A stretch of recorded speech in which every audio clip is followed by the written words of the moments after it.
So, uh, have you ever stopped to think about how you react to things?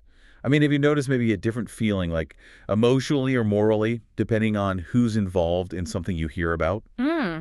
Like, say, comparing what a regular person does versus someone, in a position of power, like a police officer or maybe a government official. Yeah, it's subtle, isn't it? Something maybe we don't consciously register all the time. Exactly. And Larken Rose argues it's actually deeply ingrained. Today, we're doing a deep dive into his article. It's called More Equal Than Others, a critique of authority worship. It's quite a title. It is. And our mission really is to unpack his provocative critique. He looks at how we might be conditioned, maybe even trained, to revere authority figures, especially government, law enforcement, and how this can create these unconscious moral double standards. Right. And fair warning, this material, it's designed to make you a bit uncomfortable. Yeah, definitely. But hopefully in a way that, gets us thinking critically and maybe sparks some new insights. So this core idea of roses, more equal than others, where does he start with that? Well, he kind of hits us right away with this argument that from a very young age, society teaches us, sometimes subtly, sometimes maybe not so subtly, that some people are just, well, more equal than others. He's directly referencing Orwell's Animal Farm there. And that sounds pretty stark at first listen, doesn't it? It really does. But then he starts laying out the practical implications. Exactly. He argues it's like a fundamental reprogramming of our moral compass, often without us even noticing. And the implication he really wants us to face is this. If an act, maybe an immoral one, is done by someone with a badge or a title or a government job, Yeah. it often gets judged differently, way differently than if the exact same act was done by just an ordinary person. Yeah. He's really asking us to look at our own gut reaction. Okay, let's unpack this. He gives examples, right, Yeah. to make this bias clearer. Oh, absolutely. Pretty stark ones, too. Like, think about the general reaction when a regular person gets shot versus when a police officer gets shot.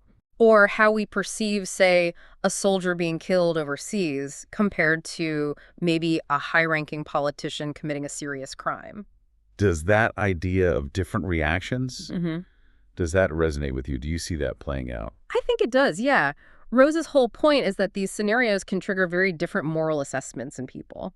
And crucially, he argues that difference isn't always based on the facts of what happened, What on? but purely on the status of the people involved. It kind of forces you to confront how much weight we might unconsciously give to a uniform or a title, maybe valuing certain lives or actions more just because of it. It's a tough thing to look at in ourselves. It is.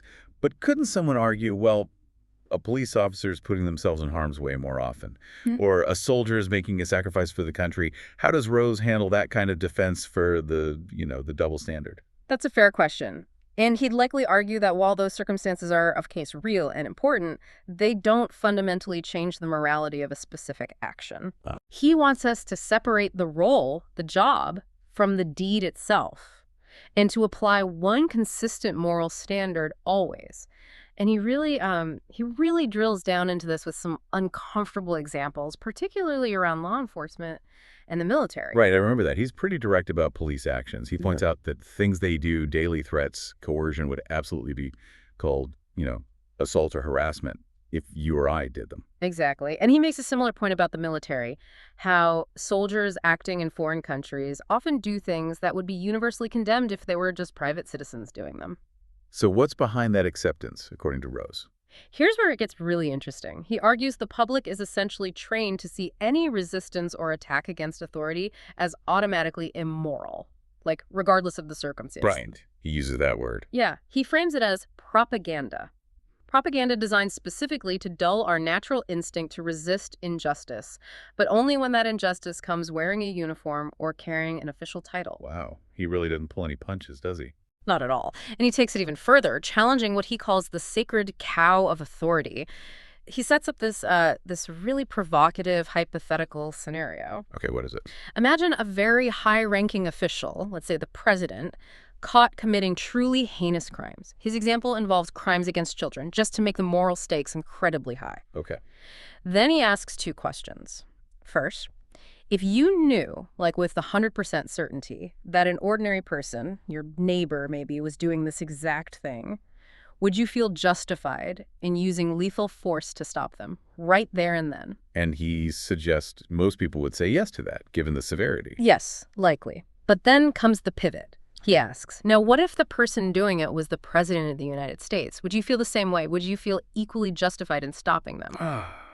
That's the core of it, isn't That it? pivot is everything, because Rose argues, if your answer changes, if you hesitate, if suddenly the rules feel different just because it's the president, then that, he says, reveals your indoctrination. It shows you believe the office, the title itself, somehow changes the morality of the act, or at least changes what the acceptable response is. It's a direct challenge to this idea that status gives you some kind of moral shield. This raises an important question. How does the system itself play into this? Does he address that? He does. He takes that idea and looks straight at the legal system. His point is that these high-ranking officials often control the very mechanisms that are supposed to hold them accountable. Like how? Well, take the Department of Justice, the DOJ, in the U.S., it ultimately answers to the president. He also argues that law enforcement agencies, well, they rarely convict their own members, right? Investigations are often internal, sometimes looking pretty self-serving from the outside. It's a pretty bleak assessment of accountability at the top. So what's his conclusion from that? His central assertion is incredibly blunt. Those in power will never police themselves, period. Wow. So if they won't police themselves, what does that leave? According to Rose, it leaves us with only two stark options. Option one, the people themselves, ordinary citizens, have to be willing and able to enforce justice when the system fails or refuses to. And option two? Option two is that the powerful can basically do anything they want to anyone with no real consequences. For him, there's no real middle ground there. It's a tough conclusion to sit with. It really is. And he uses a real-world example, doesn't he, to kind of test this idea? He does. He points to the Jeffrey Epstein case as a sort of moral litmus test for society. Out so. He argues, hypothetically, if all the evidence of abuse by powerful people connected to that case came out was totally verified, beyond any doubt. Okay. And yet, if the public still did nothing significant to demand accountability, maybe because the perpetrators were seen as too important or too powerful, Then that would prove. that would be proof, in his view, that people have been effectively, quote, disarmed morally. That the propaganda of authority worship has worked so well that even faced with clear evil, people won't act if the perpetrator holds high status. It's a really potent, uncomfortable use of that case. So we've gone through the critique, the examples, the tough questions. So what does this all mean? Where does this critique come from philosophically for Rose? It all ties back to his core philosophy, which he calls voluntarism. Voluntarism. What's the basic idea? The fundamental belief is that no person, absolutely no one, has the inherent right to rule over anyone else. And therefore, all human interactions should be based on consent. They should be voluntary. No coercion allowed. Okay, so how does that connect to his critique of the state and authority? It connects directly through the principle of moral consistency. His argument is simple. If it's wrong for you or me as regular people to steal or assault or coerce, then it's equally wrong for someone in government, regardless of their title or uniform, to do the exact same thing. He's demanding a single moral standard be applied universally. Basically, if you wouldn't do it, and you wouldn't let your neighbor get away with it, why on earth would you accept it from someone just because they have an official position? Right. It's a call for consistency above all else. Precisely.